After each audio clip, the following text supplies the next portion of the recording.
ময়দানে যাতে নাকি সেই খবর আমি তোমাদের সামনে পেশ করে দিতে পারি, যার কারণে আমি সেখানে হাজির থাকি, আমি সেখানে থাকি, আমার নজর এড়ানোর কোনো সুযোগ নাই।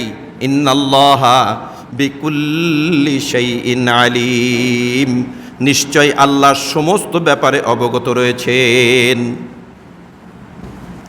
এটা হলো আল্লাহ সুবহানাহু ওয়া তাআলা সাক্ষী দিবেন, সেইটার একটা প্রমাণ স্বরূপ একটা আয়াত এখানে।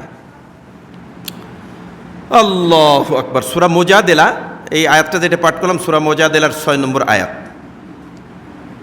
দেখেন আসলে আল্লাহ তাআলার পাকড় থেকে এবং আল্লাহ তাআলার সামনে হিসাব থেকে আসলে কেউ বাঁচতে পারবে না। আল্লাহ তাআলা নিজে আবার এক জায়গায় বলেছেন, সূরা আর রহমানের মধ্যে বলেছেন, আল্লাহ তাআলা বলেন, ইয়া মা'শারাল জিন্নি ওয়াল ইনস ইন ইসতাতাতুম আন তানফুদু মিন আকতারিস সামাওয়াতি ওয়াল আরদ, ইয়া মা'শারাল জিন্নি ওয়াল ইনসি ইন ইসতাতাতুম আন তানফুদু মিন আকতারিস সামাওয়াতি ওয়াল আরদ ফানফুজু লা তানফুজুনা ইল্লা বিসুলতান। ও মানুষ, ও জিন সম্প্রদায়, তোমরা শোনো, তোমাদেরকে একমাত্র আমি এমন প্রাণী তৈরি করেছি যাদের জন্য আমি হিসাব নিকাশ রেখেছি, এবং যাদেরকে আমি হিসাব নিকাশ নিব, অন্য কোনো প্রাণীর আমি হিসাব নিকাশ নিব না। গরুর হিসাব হবে না, কিংবা অন্য কোনো প্রাণীর হিসাব হবে না, ফেরেশতাদের হিসাব হবে না। তোমাদেরকে আমি হিসাবের আওতায় আনবো, আর এই হিসাব থেকে বাঁচার জন্য তোমাদেরকে আমি চ্যালেঞ্জ করলাম, তোমরা শোনো।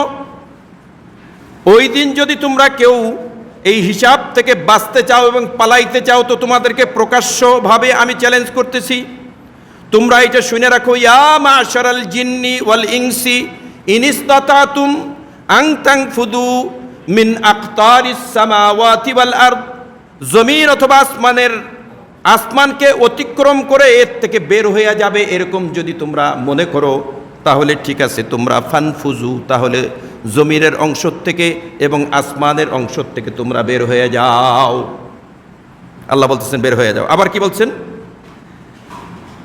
লা তানফুজু ইল্লা বিসুলতান, বের হতে পারবে না যতক্ষণ পর্যন্ত আল্লাহ তাআলা ইচ্ছা না করবেন, অনুমতি না দিবেন, ততক্ষণ পর্যন্ত বের হইতে পারবে না। আল্লাহর অনুমতি ব্যতীত হিসাবের সামনের থেকে তোমরা পালিয়ে যাবে, তার কোনো সুযোগ নাই। আল্লাহু আকবার, আল্লাহু আকবার। দ্বিতীয় নম্বর, এটা হলো একটা আদালত, আল্লাহ তাআলা নিজে সাক্ষী দিবেন, আল্লাহ তাআলা নিজে সাক্ষী দিবেন। দ্বিতীয় নম্বর আদালত হলো, এবং দ্বিতীয় নম্বর সাক্ষী হলো আল্লাহ তাআলার, যে আমার শরীর আমার বিরুদ্ধে সাক্ষী দেবে, আমার শরীর আমার বিরুদ্ধে, আমার শরীর সাক্ষী দেবে। আল্লাহ তাআলা কোরআনের মধ্যে বলেছেন, আমার শরীর আমার বিরুদ্ধে এরকমভাবে সাক্ষী দিয়ে দেবে কিয়ামতের ময়দানে। সূরা ফুসসিলাত অথবা আলিফ লাম মিম সিজদা, এই সূরাটা রয়েছে হলো 24 পারার মধ্যে। সূরা আলিফ লাম মিম সিজদা হিসেবে পরিচিত, কিন্তু আরবরা এটাকে ফুসসিলাত, সূরা ফুসসিলাত বলে। এই সূরার মধ্যে আল্লাহ সুবহানাহু ওয়া তাআলা আমার অঙ্গ প্রত্যঙ্গ, আমার শরীর যে আমার বিরুদ্ধে সাক্ষী দেবে, এই ব্যাপার আল্লাহ সুবহানাহু ওয়া তাআলা এখানে বলেছেন। আল্লাহ তাআলা বলেন, হাত্তা ইয়াউমা ইউহশারু আদাউল্লাহি ইলান নার, সেদিন যখন নাকি আমি আমার শত্রুদেরকে সমবেত করব, ওই দিন, যেই দিন আমি আমার শত্রুদেরকে একত্রিত করব, ইলান নারি, জাহান্নামের পাড়ে, ফাহুম ইউজাউন, এবং তাদেরকে বিন্যস্তভাবে দলে দলে ভাগ করে করে এক একজন অপরাধী এক এক ধরনের, এ সুদ খাইছিল, এ ঘুষ খাইছিল, এ বেনামাজি ছিল, এ জুলুম করছিল, এ জেনা করেছিল, এ হত্যা করেছিল, বিভিন্ন ধরনের যে ডিপার্টমেন্ট আছে গুনাহের, এরকমভাবে তাদেরকে আলাদা আলাদাভাবে বসানো হবে, আলাদা আলাদাভাবে তাদেরকে রাখা হবে ওখানে।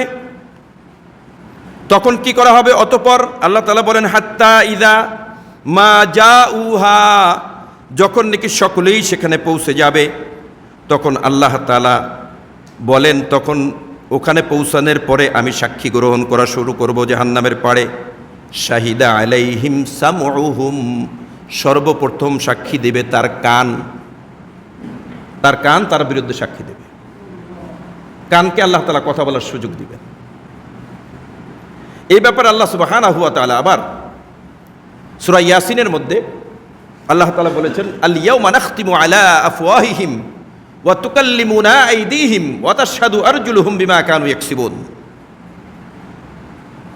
আল ইয়াউমা নাখতিমু আলা আফওয়াহিহিম, সেদিন আল্লাহ তাআলা ঠোঁটকে বন্ধ করে দিবেন, মুখকে বন্ধ করে দিবেন, সেলাই করে দিবেন, অথবা হুকুম দিবেন, মুখ বন্ধ হয়ে যাবে, কথা বলতে পারবে না। কারণ আল্লাহ তাআলা যাই পেশ করবেন বলবেন যে না, এটার কোনো, আমি তো এগুলো করিনি, বুঝলেন নাই? এখন আল্লাহ তাআলা কি করবেন? ফেরেশতাদের বলবেন ওর মুখ সেলাই করে দে, বন্ধ করে দে, তখন তার মুখকে বন্ধ করে দেওয়া হবে। বন্ধ করার পরে তখন ওই মুখ বন্ধ হয়ে গেলে এখন অন্য অন্য অঙ্গ প্রত্যঙ্গ কথা বলতে শুরু করবে। সর্বপ্রথম সাক্ষী হবে শাহিদা আলাইহিম সামউহুম, সর্বপ্রথম সাক্ষী দিবে তার কান। কান আল্লাহ তাআলাকে এই কথা বলবে, ও আল্লাহ, আপনি এই বান্দার নিকটে আমাকে আমানত রেখেছিলেন, আর সেই আমানতের খেয়ানত সে করেছে।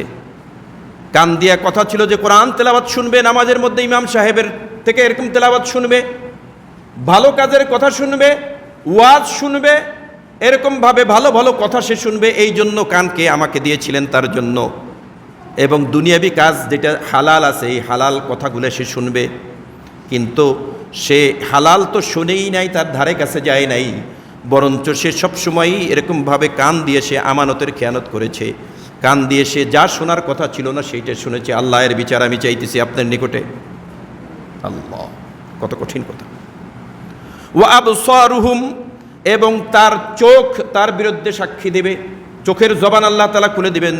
চোখ তখন এইভাবে আদালতে আল্লাহ তাআলার সামনে পেশ করবে, ও আল্লাহ, এই চোখ দিয়ে সে সিনেমা দেখেছে, এই চোখ দিয়ে সে নগ্ন ছবি দেখেছে, এই চোখ দিয়ে সে এরকম হারাম কাজই বেশি করেছে। আল্লাহ, এই চোখ দিয়ে উচিত ছিল সে আল্লাহর রাস্তায় বের হয়ে আল্লাহর রাস্তা দেখবে, মসজিদের রাস্তা দেখবে, মানুষকে যারা নাকি এরকমভাবে অসহায় লোক আছে তাদেরকে রাস্তা পার করে দেবে। এই চোখ দিয়ে দেখে দেখে ভালো কাজগুলো সে করবে। অথচ সে চোখের আমানতের খেয়ানত করেছে।